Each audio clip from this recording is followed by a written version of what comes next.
Vamos começar agora a parte que vai falar sobre a crosta terrestre e o solo.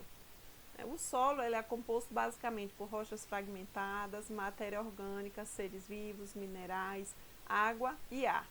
Ele se localiza na camada mais superficial da crosta terrestre. Os processos naturais relacionados ao desgaste e à fragmentação das rochas da crosta terrestre são chamados de intemperismo. Ele pode ocorrer em razão de variações na temperatura, da ação da água, dos ventos, dos seres vivos, entre outros fatores. A ação da água e do vento, por exemplo, provoca o desgaste das rochas, pois eles carregam partículas que vão colidir com as rochas, desgastando-as. Os fragmentos provenientes do desgaste vão contribuir para a formação do solo. E aí nós vamos estudar algumas características, características desse solo. O solo ele é importante para os seres vivos. Além disso, muitas das atividades realizadas pelo ser humano vai depender diretamente dele. Dessa forma, existem diversos profissionais que vão realizar estudos e pesquisas sobre o solo.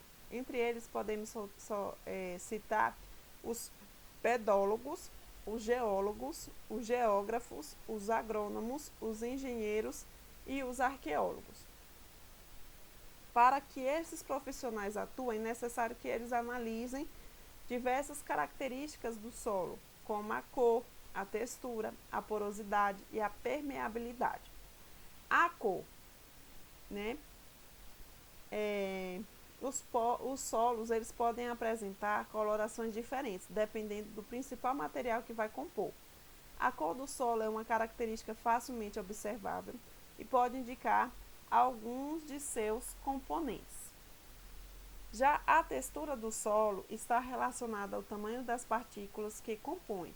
Geralmente, quanto menores as partículas do solo, mais elas vão se agregar, formando uma massa quando são umedecidas.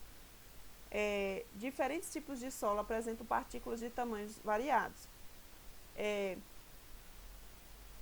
As partículas menores elas vão tender a se agregar com mais facilidade, por isso os espaços entre elas são menores. Essa característica do solo é conhecida como porosidade. Dessa forma, solos ricos em argila tendem a ser mais compactos do que os solos ricos em areia. As minhocas e o solo. Muitos vegetais se desenvolvem mais adequadamente em solos arejados, pois essa característica vai facilitar a penetração do gás oxigênio, de água e de nutrientes. As minhocas são animais que vivem no interior do solo. Ao se deslocarem, elas revolvem as partículas do solo, contribuindo para torná-lo arejado. Além disso, as fezes das minhocas são verdadeiros adubos naturais, ricos em nutrientes, em nitrogênio, cálcio, magnésio, fósforo, potássio, que são componentes importantes para o desenvolvimento dos vegetais. A permeabilidade. A permeabilidade está relacionada à capacidade de o solo deixar passar o ar entre os poros.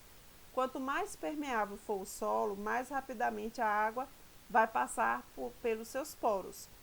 Assim, a permeabilidade do solo também está relacionada à porosidade. Quanto maiores o tamanho e a quantidade de poros, mais permeável vai ser aquele solo. Obrigada.